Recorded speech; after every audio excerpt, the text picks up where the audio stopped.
believe in change and we're prepared for it with new techniques and new approaches. And as for our part, we feel that you're the best pieces of manpower available in this whole region. Let it go out there today, baby. 3, 2, 1. And once again, our mighty ship is back on course. Welcome to the Sports Talk with Devan Wade podcast. Oh, mama, there goes that man. You the man. Ladies and gentlemen, star of our show. Welcome to another edition of the Sports Talk with Devan Wade podcast. I'm especially feeling good. It's been a long day for me, but welcome aboard. I'm glad you're here. Of course, the guy next to me is Reggie Brown, former NFL wide receiver, college football coach, high school coach, and Alabama State standout, swag, because we always are going to represent swag, even though swag life is not so good for your boy right now. I mean, we going through it. Yeah. And what makes it tough for me, and we'll talk a little bit about that later, but what makes it tough for me is my guy is Chris Dishman. Yeah. And before we get into anything, let me say this about Chris. It was you, Haywood, Bubba McDowell, Chris Dishman. These were the guys that I could go to for quotes anytime. You know what I mean? Like I said, Warren was a little bit more inaccessible. Sean Jones was irascible. You never went to Ray Childers for unless you just had to. Right. You know what I'm saying? Well, and then at the time, then you had later on, you had Wilbur. What was my man Wilbur? Wilbur Marshall. Yeah, he didn't. What about LL? Which Lamar one? Lathan. Yeah, Lathan wasn't raised no hell like that. I didn't want to talk to Lamar like that. LL was a bad man.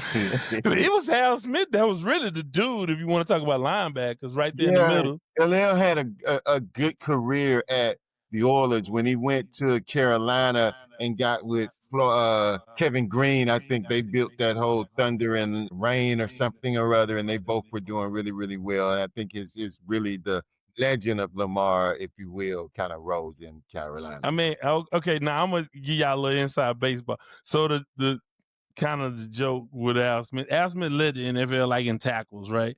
But they all came 5 yards down the field. So, I mean, am I lying? I mean, I don't know what you can say. It is what it is.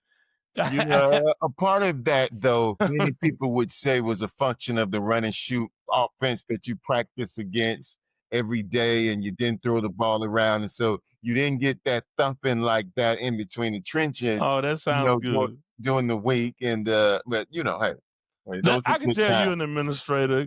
Hey, you come with the boot out the gate.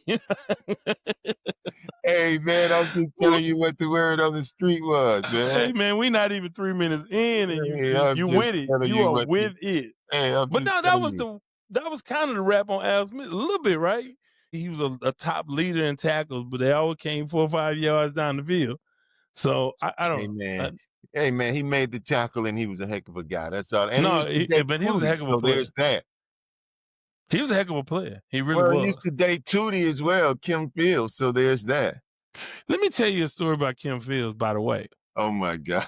Not that deep. Not that deep. It's not a deep story, but first of all, I didn't know that. But I saw her at Shaq's party in Miami at the Super Bowl on. Oh, that's where you hanging out at Shaq's party. Okay. Oh yeah. No, it might have been Dennis Rodman's party. Oh my God. But this was a big deal. The worse or better depends on how you looking at it. Right. Well, this was tame. This is not a Diddy party. It's not for us. Oh right? My God. We going off the deep end already. Right. So as it went, I remember thinking, I saw her at this party. First of all, the big takeaway from that party is it was 50 yards from the ocean. It was on South Beach. Cool. It was amazing. It was amazing, right? Amazing venue. The venues in Miami for the Super Bowl, the parties were the best that I've been to, except maybe in Times Square. We went to a party in New York, but Miami was amazing, right? And if you remember all of the festivities for Super Bowl, you had like a players fashion show on the beach, and Hayward went away for a couple of hours and paid for the whole trip with like one appearance or something, whatever, right?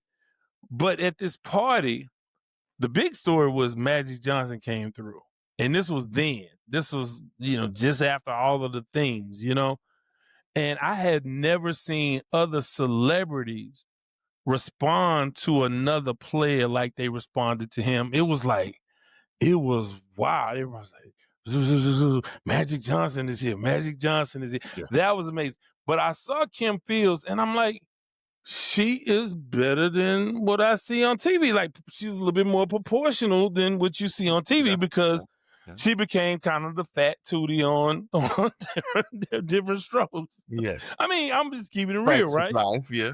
Facts of life. She's a little, she was chunky, and they were kind of dissing all of them for gaining weight, right? Yeah. But when I saw her, I'm like, okay, all right. Yeah. I mean, look, all right, Tootie, I see you. But I love Kim Fields, by the way. So no shade on her. We already off on the deep end. I know, man. We went way, way off on the deep end. A lot of things we want to get into, and I do want to get into the NFL, but let's start with boxing. We talked about it, and we got a lot of traction on our short about boxing. What are your takeaways from Canelo Crawford? It went the way I kind of thought it would go. I was hoping for a little bit more from Canelo, but what are your thoughts? And I'll give you mine. Well, so Crawford is a bad man. I mean, you go and do the things that he's done, and the way he controlled that fight was just impressive. My takeaway though from it is, I remember the old days, and again, they always say us old timers always go to the back and Joe Louis and Rocky Marciano and all this stuff, right? But they don't fight. They're trying to win, which is, I guess it's all about winning. But every now and then, I just want to see a fight break out. And it's been a while since I saw that in a big time fight where they both come out and just try to, go after it, both respectful. But again, Crawford did exactly what he had to do. He handled him. He's a master technician. He had a game plan. He stuck with it. And what he's accomplished from this victory is nothing short of amazing. Yeah, and when I look at what I saw, and I saw actually a video talking specifically about this. It was like Canelo committed early on to the left hook to the body, and he was really committed to the body. What Bud did that was so, again, tactical is he countered that by coming straight at him. Whenever he went wide, Bud put a couple, two, three punch combination on him right there. And a lot of people saying, well, that was a mistake to overcommit to the hook. And again, had you been fighting 15 rounds, that would have made a little bit more sense. I kept looking to see if somehow that would slow him down. But, and you and I talked about this. I thought Canelo threw a lot of looping, overhand rights. When he went with the straight right, he had a lot more effectiveness. But Crawford is just a master, like any of the great defensive fighters, at keeping you out of your rhythm. Yeah. Whatever your rhythm is, he never could get, And I had this conversation with Morgan Sullivan, and we talked about this. He says, well, you don't like boxing. We want him to fight. No, I think that even in prize fighting, you want to see a moment in that fight where one man asserts his will on the other. So, I can beat, and this started with Lennox Lewis, and I just never could stand Lennox Lewis. To me, you never could jab your way to a heavyweight championship, but he did. He did. I want to see you say, I'm the better man. And maybe that's primal, maybe that's old school. That's the kind of stuff I wanted to see. And I think Bud tried to do some of that, and to some success. And maybe the 6th round, and maybe in the 11th round or 10th round, whatever. And he did some of that. Well, I thought the onus was on Canelo to start the fight. He was behind early and could never catch up. And I thought at some point you say, forget the strategy. The only way I'm gonna win this fight is I got to knock him out, and so I'm finna go all out. And I just never saw that out of Canelo. Bud just broke his will.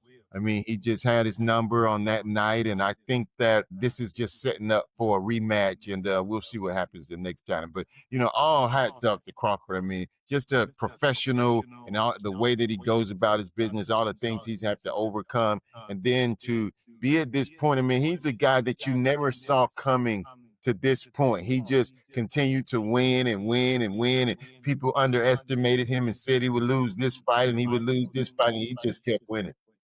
Yeah, there are parallels to Marvin Hagler in that way, in that Hagler fought many, many fights, sort of under the radar.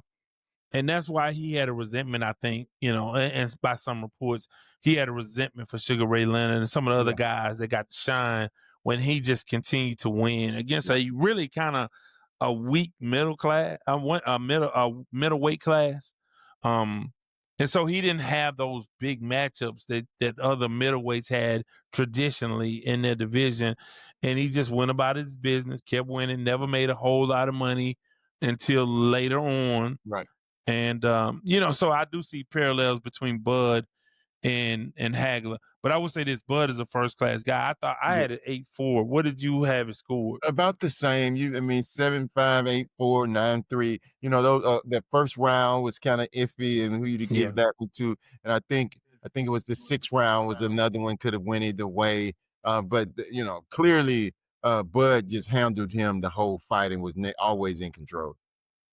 So let's shift gears. Let's talk NFL. And by the way, before we do that, I do want to remind folks we're on YouTube. So if you're listening to the audio only, that we do have the Devin Wade channel. So there's that. Excuse me. But so if you're listening to the audio only, know that we are on YouTube. So we hope that you subscribe to that channel as well. And you can call the sports line 832-941-6614. Long day for me. I started off this morning doing a piece on Fox 26 with Nate Griffin, my guy. Mm-hmm. Nate Griffin does a tremendous job here in the Houston market. And I was on with him and we were talking about last night's game. Texans, what do you say? Let's start with you and I'll give you my take. Well, I think offensively, they don't have an identity. I think that they want to run the ball. That's what they want to do, but they're not doing it very effectively. Chubb had a good run or so, but they never could get going in the run game. And then, again, I think they got a playoff caliber defense, but, when the offense just keeps putting you in the position and keep putting in position, you keep going back out there, eventually you're going to break it. And eventually that's what happened with the Texans. The defense just couldn't hold it at the end. Yeah, I think the Texans were 2 for 9 on third down conversions, 0 for 1 on fourth. And what I said this morning, and I think you can sort of co-sign on this, there comes a moment when you have to make a play or you have to make a couple of plays. And what I mean by that, that sounds so generic and meaningless. But what I mean by that is you couldn't run the ball when you had to run the football. So what you do is you run the same exact play on the goal line, 2 incompletions intended for Nico Collins. Same route, same play. Yeah. Because the confidence in your run game at goal line wasn't there. You didn't have that as an option. And so you had to resort to trying to throw the football to get into the end zone. So even though you had the big Chubb run at the end of the game, you only averaged your leading rusher had 43 yards for the game. You only had 13. Yeah, you only had 13 completions from your quarterback. Who are you gonna beat with that? And you think about this, you wasted a tremendous special teams performance. Noel with the great return, you had the block punt, you had a missed field goal, you had all of the things, and you still couldn't capitalize on that. And I think that, 0-2. Does this say anything about who CJ is and what do we think about him? Well, I think it goes back right now. I don't know that it says as much about him as it says about what you started this conversation with, that they don't have an identity. Right. They want to run the ball, but your best runner is not there. Joe Mixon. I think they missed Joe Mixon. Oh, without So, question. and again, your offensive line is not developing like you thought they would. Now, it doesn't mean a thing when you look at the schedule. You at Jacksonville, you got Tennessee, you got San Francisco. Of course, you got the Ravens, the Chiefs, the Bills. You got them, but you got some winnable games in the mix, man. And so, well, it's not over, but I don't know that they have an offensive identity. And as long as you don't have that, you waste defensive performances. Well, the one it puts I mean, it's just third year in the league, but it puts your young quarterback in a situation because now at 0-2 and knowing that 0-3 puts you really bad and 1-3 is not good and all those things. So you start reaching and you start doing things that you wouldn't normally do, and you have to be able to compartmentalize and go through the game plan and not start reaching, because as a young player, that's what you want to do is start to make the play, and I'll make the play. And I saw that towards the end of the game. Some of the throws that he would easily make, he airmailed a couple of them. I think it was just a function of him trying to reach and really, trying to be the savior of the team. The Texans aren't built for him to be the guy that carries them. They have to be able to run the football. Yeah, and you talk about defense, and as well as they played all game long, Tampa got off to a great start, right? Got off to a great start, scoring the first couple of drives or whatever, and then the Texans tightened up. But and I know, there's a moment in the game where you have to step up. You have to get it done. We saw that with Dallas. I mean, for as great as Russell Wilson played, and I'm so happy for Russell Wilson, man. I'm so happy for him, man, because they hate on him so much. Okay, I will say this. If we went to high school together, I would not be friends with Russell Wilson. I wouldn't. I mean, he wouldn't be my boy. But because everybody hates on him, I kind of like him. Let me just revisit this. Why wouldn't he be your boy? Well, I'm a about it guy. So like if one going, we all going. I'm going as far as anybody else is going.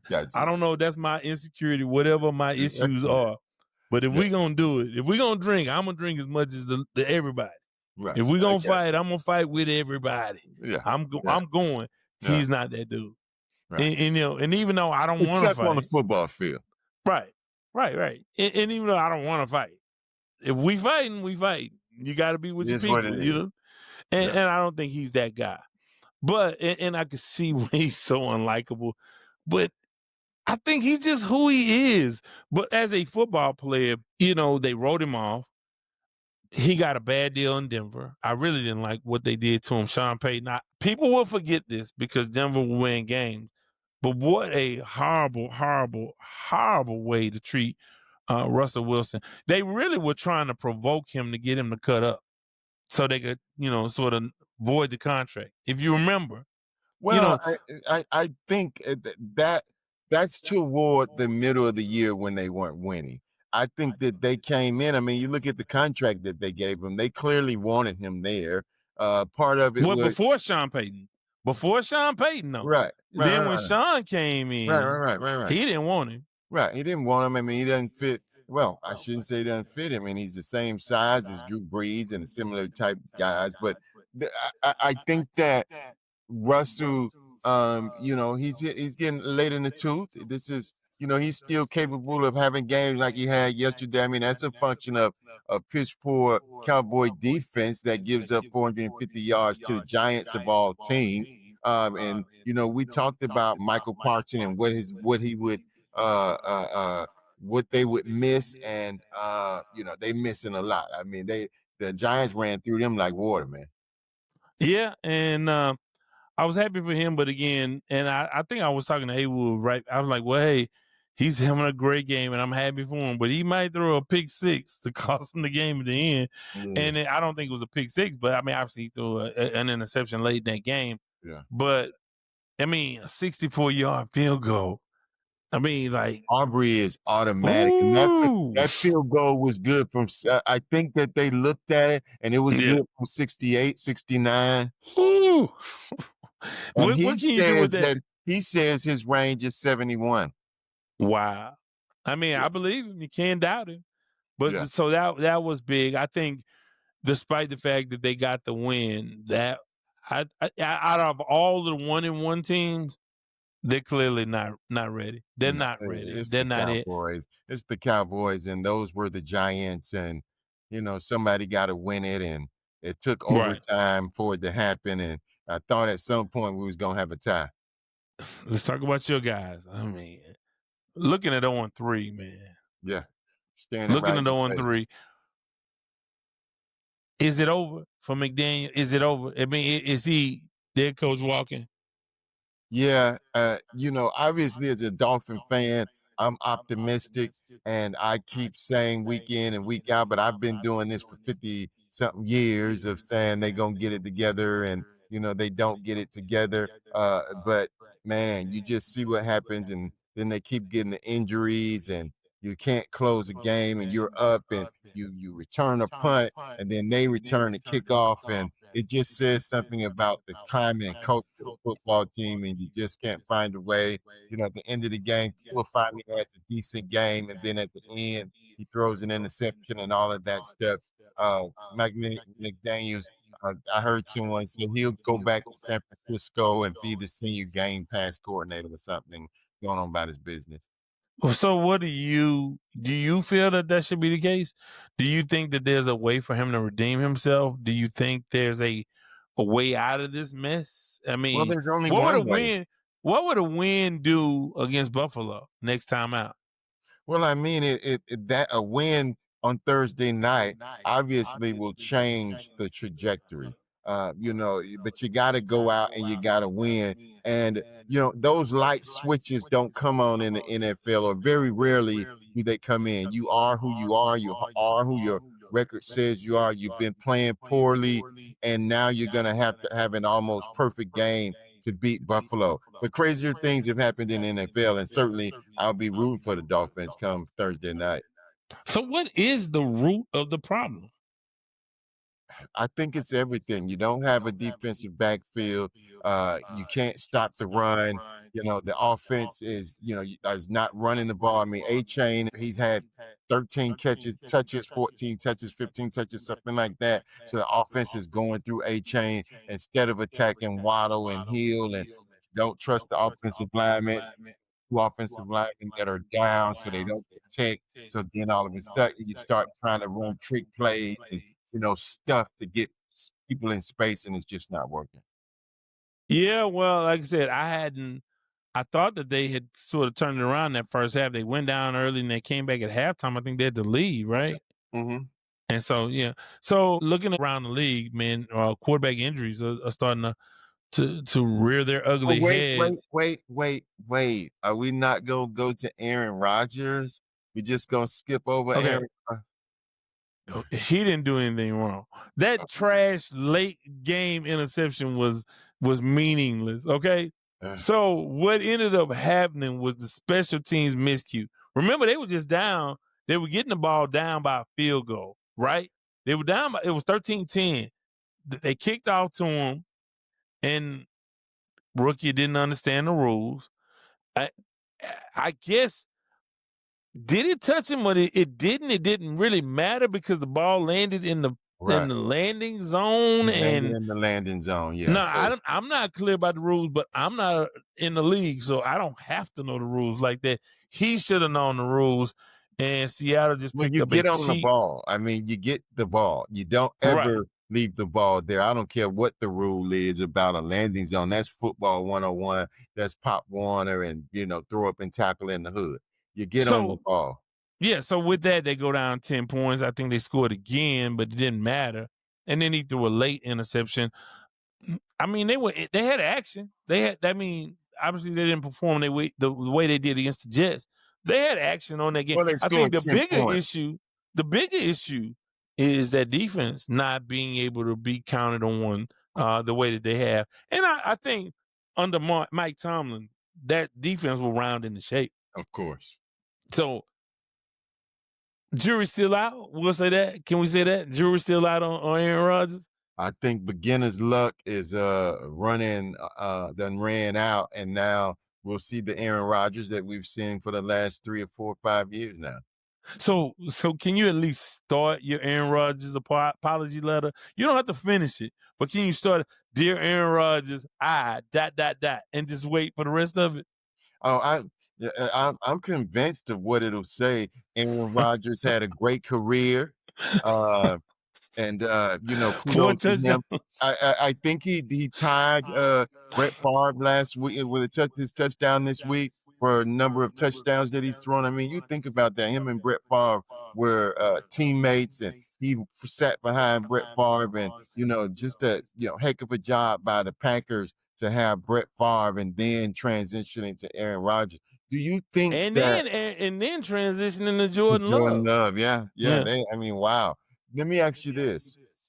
Do you think that Aaron Rodgers has met his full potential of what we thought he would be at 3 or 4 years into the league, or what do you think? I think you anticipated at least another Super Bowl. Yeah. And I think a lot of home playoff losses will haunt him. I think they will. I mean, the media loves him, and I think a lot of people love him. And you see him do things, you're like, wow, this dude really is the dude. But he's weird. He had a lot of distractions off the field. Yeah. Whether that means something in the locker room or not, I don't really know. You know better than I do. You played in those locker rooms. Well, it And doesn't. you face more distractions than you want a team to have more distractions than any other team damn near in NFL history. I don't know how much that affects, the locker room. I will tell you that it doesn't affect the team as long as you're winning. After Right. you lose 1 or 2, then people start looking at the reasons why you lost, and then all of a sudden it's, well, he was on mushrooms and he didn't come to practice and he didn't do this and he didn't do that, and then people start looking for reasons why. Winning takes care of everything, and so it doesn't affect teams until you start losing. Let me ask you this as a former NFL player, and you were in those locker rooms, and I think maybe it's overstated how fragile locker rooms are, but you can tell me from your perspective, is it overstated the level of distraction? Because, on one hand, I do feel like, the locker room can be fragile, because I have seen a starting quarterback go after, have conversations with a star receiver about things he said in the media. But on the other hand, really, like, if you can, and again, it's been a minute, and every locker room is different, but from your perspective as an NFL player, how fragile is that locker room? Well, locker rooms are very fragile. I mean, you look at things that happen, and let's say an ex wide receiver, diva wide receiver goes out and says something, and then he comes to practice. Well, the teammates have heard what he said, so they're looking, and people are whispering, and they're talking about it. And now, instead of talking about the game plan, people are talking about what the receiver said. And then now, when guys are calling each other and saying, "Hey, make sure on cover 3 you do this or that," now they're calling and saying, "Hey, old boy said this, and what do you think?" And those type of things. And so the only way that you handle that is with great leadership, though. Leadership on the team really can handle that. And it says something about teams that don't handle it well. I don't think it's an indictment on our Oilers leaders when I was there, when our locker room imploded, because they didn't say much about anything. They just tried to go on about your business and it'll correct itself, and it never corrected itself. I always blame Buddy Ryan. I blame Bud Adams for what he did. He brought in Buddy Ryan, unbeknownst to Jack Pardee, and you emboldened him almost to the point where your head coach couldn't say anything to him. But that trickled down. And there was a lot of animosity between offense versus defense. And obviously it culminated in the fight with Buddy Ryan and Kevin Gilbride. And you said you were right in the mix with that, right? Yeah, I knew it was going to happen. Buddy Ryan's son was my agent, and that was preconceived. He had made up in his mind if something go bad, I'm going off. And so I was looking for it to happen, and it happened just like his son said it was going to happen. But I'll say this: I wonder what would have happened if Haywood and Warren and Sean and Ray and Chris would have got together and said, "Look, that's that they got going on, but for us, we gonna hang together." Yeah. That never happened. You know, Yeah, I remember there were a lot of dust ups between offense and defense, a lot of Yeah. animosity in game, yeah, at halftime, and a lot of stuff at practice. I mean, I think as I recall, Buddy Ryan was going harder. Had his guys going harder than the offense, and it got to the point where it was kind of productive. Like you're Yeah. doing too much, man. We trying to get our work in. You're doing too much with this defense, and it became a huge distraction. Am I wrong about any of that? Yeah, I remember, in the preseason where, we were working on specific stuff. So the defense was giving us a look and lining up in certain looks. And Bud would have them line up in a total different look and disrupt the plays and all of this stuff. And then, Kevin would say something, and then, Buddy would say something, and then Chris might say something, and then players were getting involved in it again. I just think that had the leaders of the team stepped in and said something, we wouldn't have had that. And good teams, that's what happens. The leaders step in and say, no matter what's going on, we're going to stick together, we're going to hang together, and we're going to fight through whatever the adversity we're going through.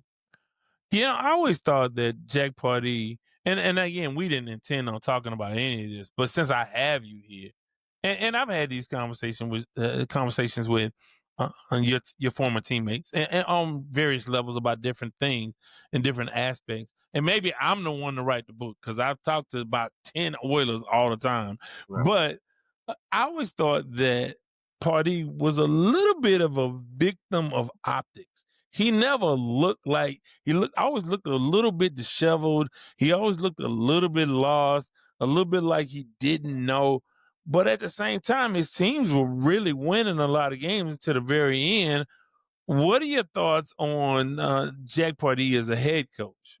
Well, you look at him, one as a player, as a former player, just a dog of a football player, got after it, U of H and all of the stuff. And, as a coach, all of his teams always perform well. I think that prior to Buddy coming, we had a good staff, and they gelled together, and Jim Eddy, and they worked hard, and, all of those things. And when the Buffalo thing happened and we got rid of Jim Eddy, and then you replace it with Jack, I think, it seems to me that he lost some fight in him. And it may be exactly what you stated, that the owner emboldened Buddy, and, he don't need to be emboldened. All you got to do is say a word and he down with it. He going to fight. And so he was already making moves, and then, it was just a bad thing for Pardee. I hated that for him. Yeah, it really changed the trajectory of sports in the city of Houston, all of that. It's crazy. You talk about the butterfly effect. You win a Buffalo game. You call the Don BB pass out of bounds, and you don't give him the touchdown. It could just change the history of sports in the entire United States, because maybe you wouldn't have a Tennessee Titans. You know what I mean? Like maybe the Oilers would still be here. You wouldn't have a Houston Texans team. And for those of us who were around, and then obviously you backdoor that with the loss of Kansas City the next year. You look around and you're like, man, just one or two things could have changed the entire history of Houston sports. Different venues, what stadiums looked like. I mean, everything.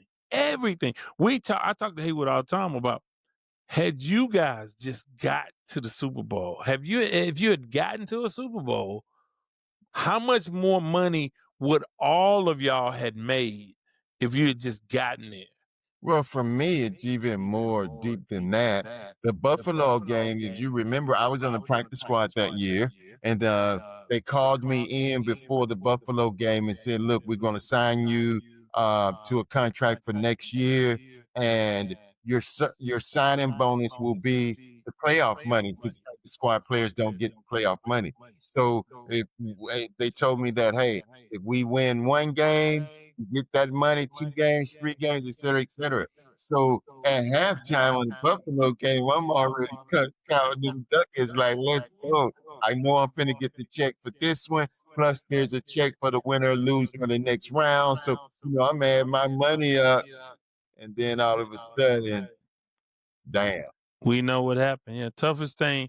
Obviously, now I would say this as a Houstonian: the toughest loss in my personal life was the '83 Cougars losing to North Carolina State. That's nothing trumps that. But then, I mean, not even close. I cried. I literally cried myself to sleep in '83. Right, Yeah. I love those guys. Those guys were from the hood. Drexler went to Sterling. Michaud went to Worthing. Before that, Rob Williams went to Milby. Michael Young went to Yates. These were our do, and then Olajuwon was Olajuwon. Just heartbreak. But after that, it was the Buffalo loss. In your life, in and out of the game, what's the most difficult personal loss? And it didn't have to be as a player, but personally, what was the most devastating loss you suffered? The Dolphins Super Bowl against San Francisco with Marino. I was a diehard Dolphins fan back there. I think I may have been 13, 14 years old, and just riding that wave with the Dolphins to the Super Bowl, and you got a young quarterback, and then you go to the Super Bowl and you don't get it done. And it's progressively got worse because you think that Marino is going to get back to another Super Bowl. I mean, there's no way that anyone in Miami or probably in the NFL thought this guy isn't going to go to 2 or 3 Super Bowls, and then he doesn't end up going back to any. And, so it just quantifies and multiplies the sting that I feel when I think about that Super Bowl that they were in. Yeah, what was it? David Woodley that started the season as a starter, or was it Strock? It was Woodley, right? Woodley. Well, that year, I think Marino came in maybe the 4th, 5th game of the year, something like that. For Woodley or for Strock?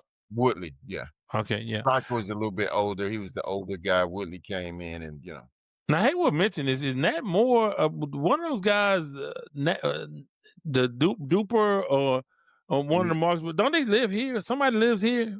Don't a couple of those guys live here? I'm not sure. I know they're in Miami all the time, and the city of Miami loves the Marx brothers, and that Clayton and Duper, yeah. And both of them, Duper probably should be in the Hall of Fame. But both of them, it's such a fine line, and I go back and forth with them. It's such a fine line of the Hall of the very, very good, and then the Hall of Fame. And yeah. My favorite receiver on the team was Jimmy Cephalo. Oh yeah. No, not really. I never liked. I don't know why. Slow. Yeah, I never liked. Yeah, that's who he was. But I never liked the Dolphins. I mean, under Franklin and yeah, I didn't like Clay. I didn't like Marino. I just never liked the team. I just never. I mean, if I had to pick anybody in the AFC East, it was Steve Grogan and Stanley Morgan and Russ Francis. And then I had a time where I just loved. Oh, I love Joe Klecko, man, and the Jets. Oh yeah. Oh, Joe Klecko, babyface Klecko was my dude, man. And the New York Stock Exchange. Gastineau came. Didn't like Gastineau. I love Klecko though. You know what I mean? What is Marty Stewart or Marty? Yeah. You didn't like AJ Dewey? Oh, I did like AJ Dewey. Yeah, I did like it. Of course. And I did, and I actually like Nat Moore, but I didn't like Duper or Clayton. I don't know why. I just never liked Miami. Too much speed. You got a problem with speed. Well, yeah, that might be it. That might be my personal issue.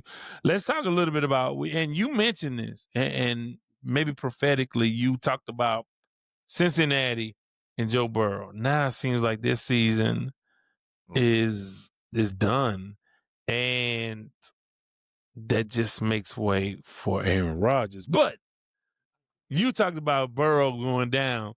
Talk a little bit about, man, how devastating that is for that Cincinnati team that put, everything in place, and they were ready to, with a healthy Joe Burrow, be whoever they thought they could be.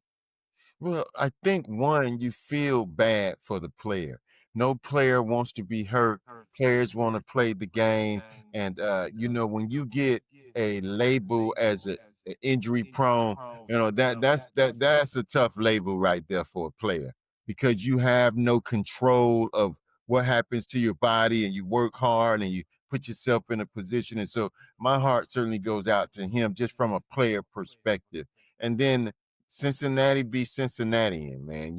This is what happens with them, and I hate it for them as a franchise. Like you correctly state, they finally fixed all of the issues that they had. The way that they've been able to keep T. Higgins and Chase and Burrow and play all of those guys, and then they upgraded the offensive line to get better, and all of the things that they need to do. They gave Hendricks his money. All of the things that you have to do to put yourself in a position to go get a Super Bowl they've done, but then you lose the quarterback, and that's tough. Yeah, now you see it in Minnesota with McCarthy being out. Don't know. I didn't hear the latest reports on Jaden Daniels. He has issues health wise. It's just you almost need two legit quarterbacks, and Cincinnati never did really. I don't think adequately addressed the backup situation, and I understand it. You spending money with Hendricks and T. Higgins and Jamar Chase, and everybody has to get paid. How much is left for? I mean, are you gonna pay a backup quarterback $10 Well, million a year? well, I would say this: what backup quarterback you gonna get? I think in all of sport, from player to player, the biggest drop off in any sports is from the starting quarterback to a backup quarterback. The level, the difference in the NFL. I mean, how many backup quarterbacks do you have that come in and actually do anything? Obviously, there's the Well, one-off. yeah, a Obviously, there's couple. the one-offs. There's going to You be got the Joe Flacco came in and took Cleveland to the playoffs. You well, have I mean, that's a Super Bowl quarterback. you got Kirk Cousins on the bench in Atlanta, who So, I think a lot of people. Well, I mean, he got I his mean, bag. I, I, I I don't will, think he I'll give you sucks, that but there are guys. I'll give you that there are some guys. But I'm right, just saying that if you don't have your starting quarterback, eh, when the last time a backup quarterback took you to the Super Bowl? right, Yeah, right. I it's mean, been I done. understand. It's been done. But Right. Well, yeah. I mean, Purdy is the biggest example of that, right? And now he's out, right? I don't know what the extent of his injury is either, but San Francisco doesn't seem. So let's look at the NFC overall. To me, Philadelphia with a win. I mean, you want to talk tush push or not? I mean, you ban it, you don't ban it. What are your thoughts on tush push? What's illegal about it to ban it is where I come down to it. I mean, well, you can ban it the same way they ban kickoff returns. I Well, mean, and they can I do mean, what they is want with the there right? game. But what data supports banning it? Is the data that players get hurt? Maybe you ban it if that's the case. But Right. absent of injuries or some foul that's being committed, I mean, you run the play. They got to stop it. I mean, it's 4th It and 1. came very close to being banned. But they maintained it, and I guess it'll be argued every year by the rules committee. So we'll have to see. My inclination as a football player, don't ban it. And if you think about it, how many teams are able to run it the way Philadelphia runs it? Well, that's the They're one issue of one.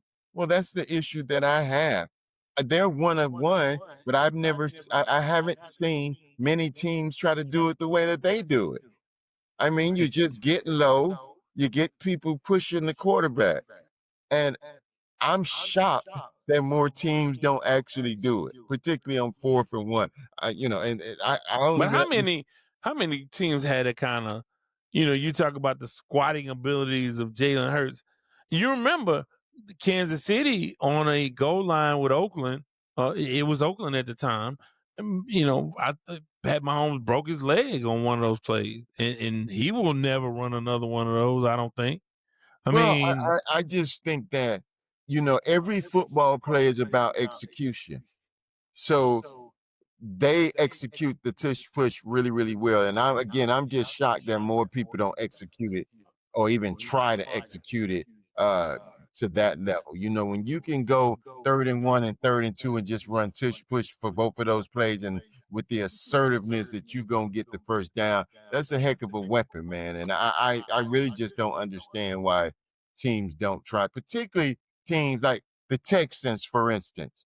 You know, you Right. got a quarterback that can do it, and the size and youthful and all of this stuff. There are a lot of teams that have the guy to do it, but they just don't do it. Yeah, it's interesting, to think why more teams don't successfully try to execute that. I mean, you see it sometimes, but not in the way that they run it in Philadelphia. They have really figured this thing out. But, that being said, power ranking, give me the best one or two teams, really the best team in the NFL right now. Who is your number one team in the NFL right now? Mm, man, for me, it's a coin flip between Buffalo and Green Bay. I think both of those teams are doing it on both sides of the football. You know, people didn't kind of discounted the presence that Makai would have on that defense. But that boy done changed the whole trajectory and the mindset. Are you talking about Okay? Micah Parsons? I'm sorry, yeah, Michael Parsons. He changed the whole mindset of that defense, man. When you know they said I heard a stat where the defenders are not playing past 10 yards because they're breaking on routes. They're expecting that the quarterback got to get the ball out of his hand because we got Michael Parsons and he coming every play. And so, That's interesting to hear. yeah. So no Philadelphia in that mix. You talk about Buffalo. You talk about Green Bay, which I lean towards Green Bay just because of what they can do on the back end, man. And obviously, like you said, the pass rush of Micah Parsons helps that. But boy, wow.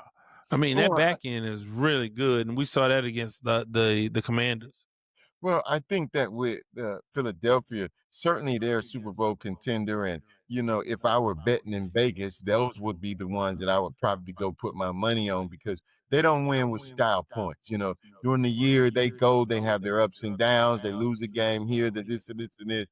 But then when they come playoff time, they line up, they go play, and they go play very, very hard. The quarterback does a great job of managing that whole situation up there. So Philly, obviously, but In the mix. but I obviously think right now with what you see Buffalo doing and what Green Bay is doing, I would say those are 1, 2. I don't know. I think if you looking at the body of work, the resume, as it were, to go to Kansas City and get a win, and to get a win versus Dallas, but you got Green Bay with a big win over the Commanders and over in division opponent Detroit. I think, wow, they have quite the resume. The Bills, yeah, you got the big win at home versus Baltimore, but the second win was versus the Jets. So if I was ranking by resume, I think the most impressive resume, wow, would probably be Philadelphia because they did go to Kansas City and get the win. I don't know. It's tough if you're just talking about the resume so far. Well, I mean, there's nuance to it, and certainly you can't discredit going to KC, playing KC and beating that football team. But KC right now is a shell of themselves. Mm. You don't have Worthy, you don't have a running back that you're scared of, you don't have Rice, Kelsey is long in the tooth and got the whole Brittany and the stuff. Taylor. Taylor, You better get it right. You're not right? gonna get So our podcast canceled. right. Yeah. Don't get us canceled, man, by the Swifties. Right. But you got Taylor and you got all of the stuff that they're missing. And typically you expect a team like KC to reload, but they're missing some pieces and it just don't look the same. Now, will they turn it around? Of course they're gonna turn it around. They got one of the best quarterbacks in the league, if not the best. Andrew Reid is a great quarterback. They'll get motivated. They'll come back. They'll win the games and be right there in the end. But yeah, at this point, going into KC, I mean, playing KC and getting a win based on what actually is on their roster and the team, that's not. Final NFL question: of these 3 0-2 teams, which team do you think will rebound and still has an opportunity to make a push in the playoffs? I won't even say Super Bowl, but I'll say out of what did you say? The Dolphins. Well, that's one of the 3. The Dolphins, which again they got to go to Buffalo. The Texans going to Jacksonville, or the Chiefs, who do they have this week? I forget who they have, but they have a winnable game, right? Yeah. Well, I think you look at it from the perspective of the Texans because of the division that they're in and the Chiefs, right? And then you say because of who the Chiefs are, eventually they're going to right that ship and win. But you can't discredit that this game is about players making plays. And right now, Kansas City doesn't have players to make plays. And man, Well, but again, see, and I get it, and I understand because they do miss Worthy. They definitely miss Rashee Rice. I think the running game with Pacheco and Hunt can be what you needed to be when you needed to be. I think defensively, they didn't believe in them being able to get that stop, but it was the Kelsey drop. He catches that, they're going for the lead. Different ball game. Well, yes, but that's football because I'm sure Philly would say our guy missed this block, and if he doesn't miss it, we get the touchdown, right? So, right, but that was so obvious goal line offense. That was right. I think that those things have a way of balancing themselves out over the course of a football. Yeah. You don't get caught up in the one play, right? Yeah, I don't. But that was a huge one play that changed, right. And just like the special team blunder by Pittsburgh. So I would say, yeah, I think you were exactly right in what you said with the Texans in that division. However, Indy beating Denver was pretty big for both of those teams. All had to do is leave New York, huh? But I mean, that is going to have ramifications down the stretch. When you think about that, was a game Denver had won. It was a bad call, I thought. I mean, obviously, yeah. And they lose that game. Now, that to me, you look at that team. I'm not so worried about the Chargers yet. I mean, they're the only 2-0 team in that division, but I thought that loss by Denver was the worst loss of the week. I really do think that was the worst loss by any team because they're trying to battle for a division title, but they're going to be battling for a wild card. And I don't know that that'll ultimately be beneficial for Indy, but it's certainly detrimental to the Denver Broncos to lose that game. Hey, let me ask you this. What do you think about Arizona? Have you had a chance to pay them any attention? Does anybody? does anybody? The 2-0 teams, man. I mean, you're 2-0. Your record is what it is, bro. Does anybody, like, that being said, maybe I don't even think they have action in the division. No, I have not. I've not paid any attention to Arizona. I forgot they had a football team. You know what I mean? But so there's that. You go do that man like that, Marriott like that, man. Now you talking Kyler Murray? Yeah. Nah, man. I mean, the receiver Harrison out there. I mean, they got. I did have him in fantasy, man. I took a little bloodbath on Sunday, man.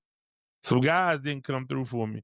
One of the guys that was a little less expensive, Keon Coleman, let me down. And then I took Derrick Henry versus Cleveland, and he didn't do much. I had a bad Sunday. Yeah. Better Monday, but bad Sunday.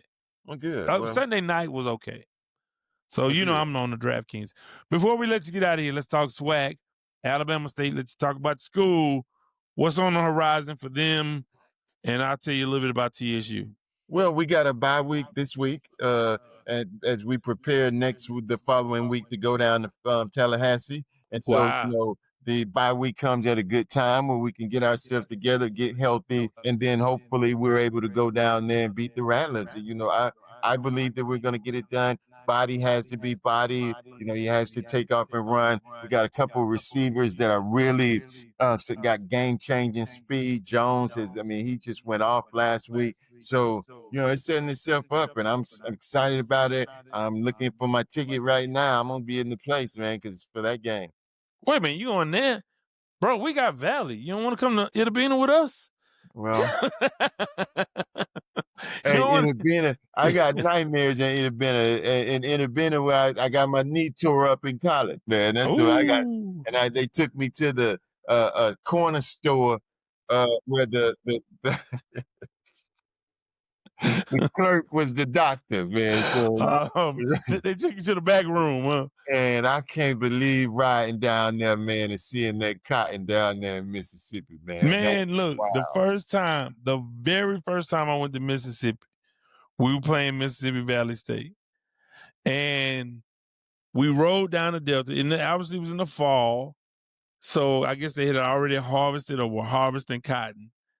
And I rode down there, and I swear to you, I saw that cotton, man, and all of those cotton fields, and I swear it got really quiet, and I could start to faintly hear the sounds of Negro spirituals. I'm like, bro, we are really in this thing. This is really real. I mean, this looked like somebody's about to march. Right. We are on our way to a march over a bridge somewhere, man. It's funny that you say that, because I remember the same, and nostalgia is not the right word to use. No, not at all. But no, you get my sentiment that we're riding down there, and all of a sudden, all of the players on the bus realize that we're right in the middle of a cotton field. Yeah. And it just, for again, this is 30 years ago, but for like 10 or 15 minutes on that ride, it was just total silence as we rode through those cotton fields and listening to your ancestors, huh? Hey, man. That's something else, man. It's a real place. Hey, man. No, but the worst thing for me, right? And I'm a grown ass man. I'm not scared of much. You know what I mean? I have things that I stay away from. I had to ride back from Alcorn, from Norman, Mississippi, back to Jackson, and I ended up on this trail. Bro, it was not like this wasn't on the interstate. This was like some kind of like I got you. Man, I'm like, I'm not stopping for anything. The cop is gonna have to follow me to Jackson. I'm not stopping for nothing back in here. I was terrified, bro. I mean, maybe it's just me being from the city. I was literally like, I'm not stopping, because I was by myself. I'm like, bro, it was no phone reception. There was no GPS. It was no street, no lamps. Man, I'm telling you, man, that was the worst. That was the worst. Yeah. Yes, that was the worst. Yeah. And then when you come out, you hit the interstate, maybe 15 miles or 10 miles from downtown Jackson. But between Alcorn and that, terrifying, bro. Terrifying. I mean, between Jackson and that, once you leave Jackson, that's all you got. It's we go up, I don't know what it is, not 85, but you go up and then you go across through Greenville or Greenwood or whatever to get to Itabena. But yeah, it is an experience. And all of the Mississippi, man. It's a hell of a thing. But and also, I will say, man, going to Oakland and Berkeley, man, beautiful weather there. And I think we talked about, we talked about, I know we did off the air, but we talked about the money that this kid is getting. Yeah. And I don't know if we did that on the podcast or not. We did on the podcast, yeah. Yeah. So, but it was a great trip. Although we got back at 4 a.m, it was tough. So, but beyond that, How you feeling, man? How you doing? All You good, back at man. it. You back Hey, at it. man, I went back, man, and it's surreal, right? So the first thing I did when I went back is I went to obviously after I saw the nurses and the people who, were on site and did the things that they did. But then I walked back to the spot where it happened. And, that was a moment where, again, you look at this and say, man, but the grace of God, I wouldn't be here. Uh, but as I told my principal, my assistant principals at the school, there's a point where as a campus we have to deal with it, but then gotta turn the page on that whole thing and get to the business of taking care of the kids and doing that kind of stuff. But And I know that that's job one, right? yeah. But and again, maybe not to get, or I want to get a little deep on this, but you had people that literally saved your life. How do you process that, or have you began to process that when, like you said, if you had been walking on your trail doing your exercise, Yeah. it wouldn't have been no coming back from that.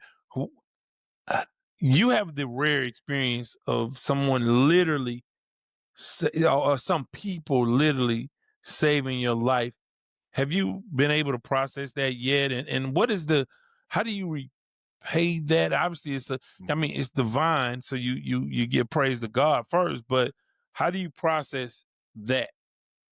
Well, I think that you have to look at it from a couple of different lenses in order to not just get just because it's a lot to process, right? Right. So I know. so you can't just stay in a place when you're thinking about this because it could be very emotional and all the stuff that goes on with that. But I do look at it at a couple places. One, you can't repay them. My family and I, we did some really nice things for them. I'll just say, like with one of the nurses, we got a guardian angel necklace, and there's for one of the coaches who did CPR, there's a Hebrew life symbol that we got them a necklace with. It doesn't say life, but in Hebrew it means life. So we tried to do something that was meaningful and special, and not just give them a gift card and some token. Because there's no way you can repay them. There's not a dollar bill amount. Certainly, I don't have it to give anyway. So there's that.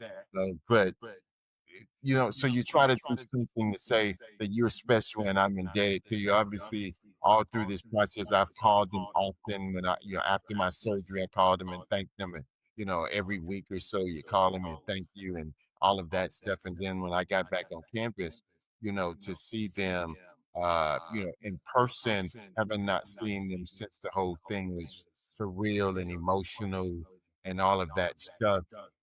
And then you have to also, from a principal's perspective, I see it as modeling, we say as a professional.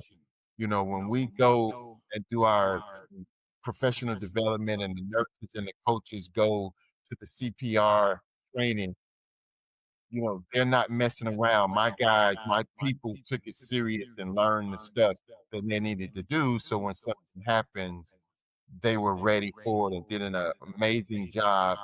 It's a training tape on how you do CPR and use the whole defibrillator and all of that. I mean, they were like clockwork. When you see the video and it's like this happens and this happens and this happens, you make the call and you do this, and they're calling and they're doing all of the stuff, and it's amazing. And it really speaks to the learning your trade, and that's what we want to be at our school, is to help our students to get the stuff to be successful. And so, we're going to use this to inspire and motivate our kids and teach them the importance of learning their trade.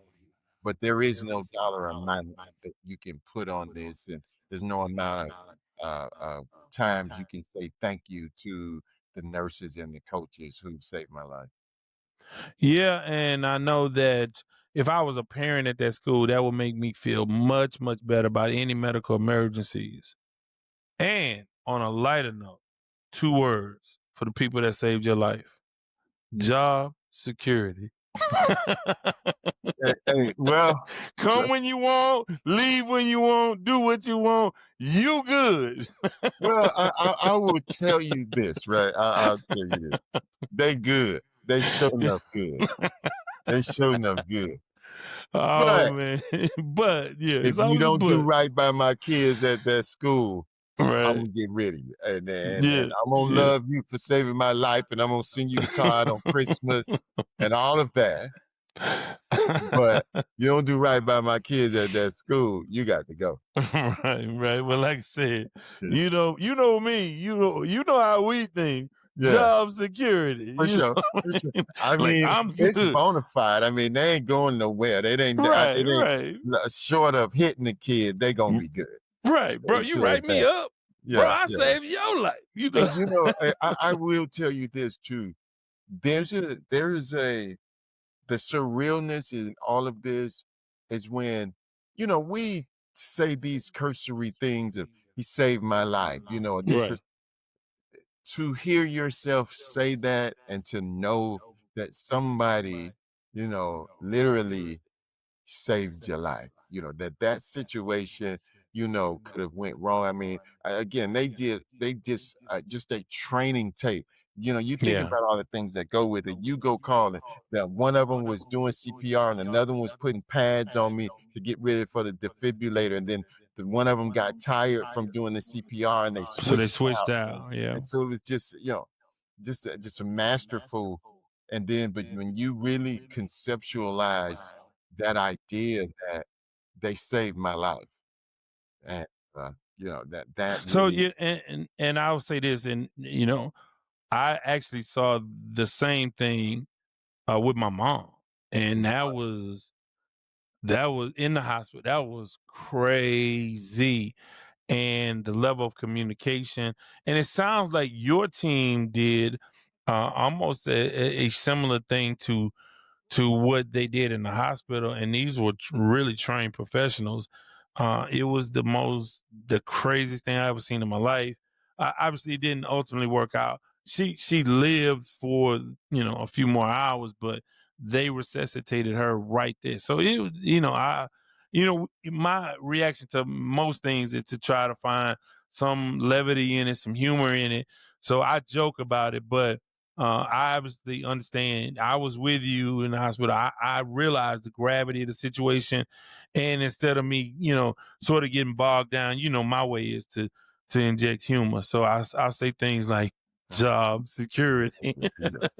So and final thoughts, man, before we wrap up. What's on your mind? well, What you looking for this week? well, I'm looking forward to a great slate of games. I wonder. I do not expect the Dolphins to win the game on Thursday night, but I That's when they want to. do it, though. If you think about Yes, it, in the NFL, yeah. the teams with their backs against the wall somehow, some way, come up with a way to win. Well, that's what you hope happens, right? You hope they get mad, and getting mad means practicing harder and executing and being more attentive in the games, right? That's what happens when you get mad about it as a football player. You go learn, you go study, you go work out. And so hopefully they've done those things and they get mad because that's going to be a mammoth challenge. Buffalo has a really, really good team. Josh Allen, as good as he is, I don't think he's totally appreciated for all the things that he does for that football team, and getting them going. And so, I'm really excited about that. What's up with you this week? Well, bye week for us, so I get a chance to rest a little bit. Maybe because you go. Well, the fight was late, but we played Lamar. Didn't turn out well. Didn't get the effort. A very competitive game statistically, but turnovers in the special teams unit.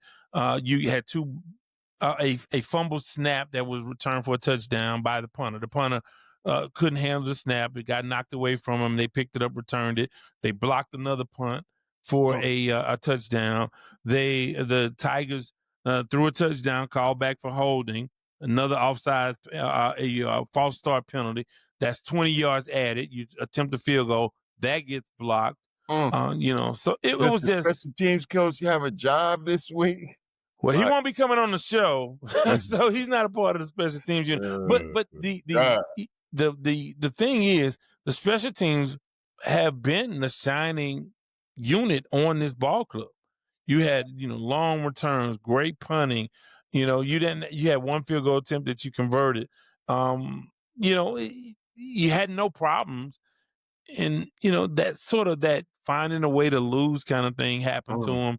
And Coach Dishman, your former teammate, my guy, he is not happy at all. He lit a fire under him. And I think that there are some folks on that staff worried about job security because they were really kind of flat. Lamar kind of lackluster, didn't do a whole lot, but they kept the ball for long stretches of time. The defense couldn't get them off the field. And then when the offense got the ball, they didn't do a whole lot. They have to figure out their identity. We talked about the Texans' identity. TSU has the same issue. So, I'm just going to relax, man, and try to enjoy myself and really, really roll my sleeves up and watch a whole lot more NFL football so we can come back and talk about it all again, man. Let's go. Hey, hit that like and subscribe button. Make sure you go over to YouTube. Follow us, man. We got this movement going. We finna turn up. Yeah, nice numbers on the shorts. So we'll be producing some shorts and we'll have a whole episode out. And if you're listening, thank you so much for listening. Subscribe, like, and hit us up anytime, man. And with that, we are going to wind this one down and do our thing. Thank you so much for listening. This has been Sports Talk with Devan Wade. Thank you so much for hanging out with us, and we'll be back with you next week, hopefully same time. We're looking forward to it. Thank you, Reggie. Certainly appreciate it. Number one, I don't do no favors after 6 o'clock in the evening. 2, I ain't got no money. 3, I'm not harboring any fugitives from justice. And 4, bye. This has been the Sports Talk with Devan Wade podcast. Remember, We believe in change and we're prepared for it with new techniques and new approaches. And as for our part, we feel that you're the best pieces of manpower available in this whole region. Let it go out there today, baby. 3, 2, 1. And once again, our mighty ship is back on course. welcome to the Sports Talk with Devan Wade podcast. Mama, there goes that man. You know.